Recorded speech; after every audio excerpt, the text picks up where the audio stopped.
Hello, I'm Patrick Boyer, and welcome to another podcast from Bracebridge Public Library. And this is again drawn from my book, Muskokans Fight the Great War, because in the series that we're doing around this time of Remembrance Day in 2020, we're looking at some of the reasons why we have a Remembrance Day, why there was a war, why there were conditions that Muskokans had to respond to, even though they had no role in creating the global conflagration that so transformed life in this district as across our country and around the world. So what I'm going to talk about in this program, or this podcast, is the subject of enemy aliens and spies in Muskoka during the Great War. There are really three parts to this. So first is about the German people of Muskoka who found themselves in a quandary once they found that they were now at war with their homeland, even though they were now well settled in Canada. Secondly is going to be a look at the resorts and how that whole side of our things, dependent on in Muskoka life, got changed right around by the war effort. And third, of course, the home front, the difficulty of maintaining production in our leather tanneries and our wood production and so many other aspects, woolen mills in Bracebridge, all getting big war contracts, unable to fulfill those contracts because the men that they employed had been recruited by the government of Canada to go and fight a foreign war. And what that meant in terms of recruiting enemy aliens to work in our war factories. So let's start with the Germanic nature of Muskoka. The first census in 1860 showed four large components to the population. Indigenous people and Métis squatters along the Georgian Bay coast were not included, but in those who were counted, the Germans were one of four significant groups, the others being Irish, Scottish, and English. So from the very get-go, Muskoka had the hard-working farmers and artisans coming from Germany. Germania, a community in the district, was one of the primary settlement points initially, but that did not stop there, and many more Germans spread throughout the district, including the Galtz family that was farming and up around the Bardesville area and so. And one of the Galtzes was writing her weekly news reports for the Bracebridge Gazette newspaper, until her neighbors began to say, oh, we thought that Galtz was just the Dutch, but now it turns out they're damn Germans and they're plotting against us. And on the back concessions of Muskoka, where there were the women's groups getting together and with knitting needles and gossip, the word was getting around about all the Germans who were and what they were up to. Well, this gave rise to complaints going to the government about even people that were working, making maps and using maps of Muskoka. Clearly they were plotting something, because one of them, another German, was Canadian German, was doing work for the lumber companies, going through ranges and scaling and deciding where lumber could be cut. And his home was visited, his maps were confiscated, the rifle that he had for shooting foxes and predators on his farm were taken away. And he had a hard time after that, living down this view that he was some kind of German alien in the presence of Canada, in Muskoka. you know, and that mood started right at the beginning of the war. Toronto Star carried big stories about an island in Lake Muskoka from which shortwave radio transmissions were being broadcast with a range far enough to reach U-boats, German U-boats in the Atlantic coast. And it turns out that the transmitter was the son of a prominent Toronto businessman. All these stories were abroad, these things were happening, and the mood was very suspicious. And at that point, the Canadian government followed, colonial style, what the British had done, which was enact a War Measures Act, and under that provided for the arrest and detention of enemy aliens. Who was an enemy alien?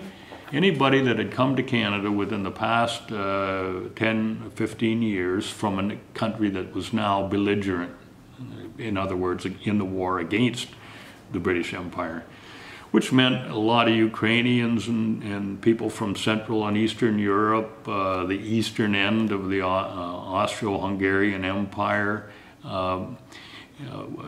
The Canadian government created 27 concentration camps across the country. Some initially were in cities, in Toronto, but most were in very remote areas. The closest to Muskoka was up in Temiskaming, where thousands of people were, and their families were all interred without charge, but simply because they were enemy aliens.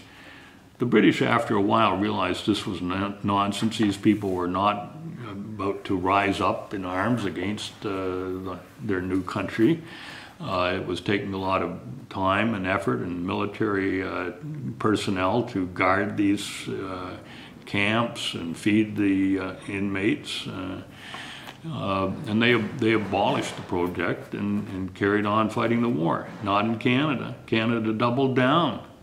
And expanded the powers, built more camps, and strange to say, even at Camp Valcartier, the military base near Quebec City, within that encampment there was a barbed wire enclosure with barracks and buildings and tents in it, where there were, in the barracks were guards, and in the tents were the enemy aliens that were being basically conscripted to help build the Canadian Army base in time of war. Municipalities were using these unpaid workers to make country roads during the hot summer, to cut trees and produce firewood during the winter.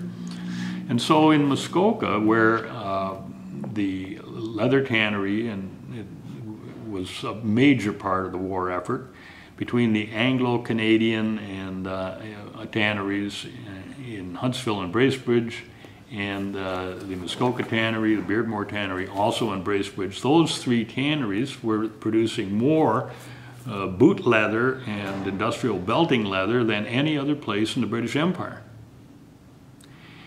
Hides were being imported from as far away as Argentina by ship and transferred up here to Muskoka by railroad. This was a huge thing, but the plants couldn't operate because of lack of workers. So one of the tanneries in Bracebridge decided to employ enemy aliens. 10 men, basically from Austria, were brought from the camp in northern Ontario to Bracebridge to work in the tannery. When word of this even happening, and the tannery had prepared accommodation for them in a building down by the shore of the Muskoka River, below the falls, right near the tannery. Both those tanneries were below Bracebridge Bay, downriver. And when the word got out, the workers downed their tools and said, "We are not having enemies of our country working in our war factories." And across the river at the other tannery, in sympathy and support, those workers all downed their tools and basically went on a peace wartime strike of protest. That night in the town, there was a public meeting chaired by the mayor, where everyone was expressing hostility to this whole idea and the vulnerability in time of war. And by 2:30 that morning, a number of citizens of Bracebridge had rowed across, in rowboats across the river, and the accommodation, the building, the wood frame building, was torched. And as those orange flames and sparks flew up into the dark night sky, they felt they had done something for the war effort, which by that time it was looking less and less likely it was going to be won. So that was one of the dimensions of the enemy aliens. But what about the Americans? This picture here showing downtown Bracebridge when War Minister Hughes arrived in 1914 shows lots of Union Jacks, but you'll also see on one side there's a Stars and Stripes out in front of one of the stores on Main Street. And that was a common thing in Muskoka, putting up the American flag to welcome Americans because our economy was increasingly depending on it. And although, in my observation, the Americans have never needed any help in flying their flag, they're doing it themselves very well, everywhere, all the time. We Muskokans were finding, well, this could be a way of making them feel at home. And so at one of the resorts in Muskoka, up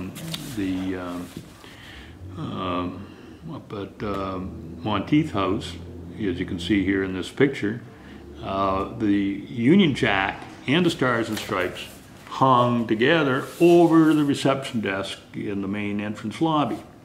Well, a Toronto dentist who had long been a patron of this resort had a huge battle in the lobby with the manager of the resort because the Americans hadn't entered the war. They were sitting out because it was profitable for them to do so. And with the defense contracts and with the way that Wall Street was funding, using up credits and funding and doing high finance in relation to the war, until all that changed part way through the war because of the economics and the Americans coming into the war. But in the early period, the long-standing relationship between Muskokans and Americans, Muskokans and any of the seasonal residents, which always exists in a kind of a pleasant politeness at the surface, has this undercurrent that's a little chillier because of the differences between permanent and part-time Muskokans. So in this case, the dentist was adamant that the American flag be removed from the resort.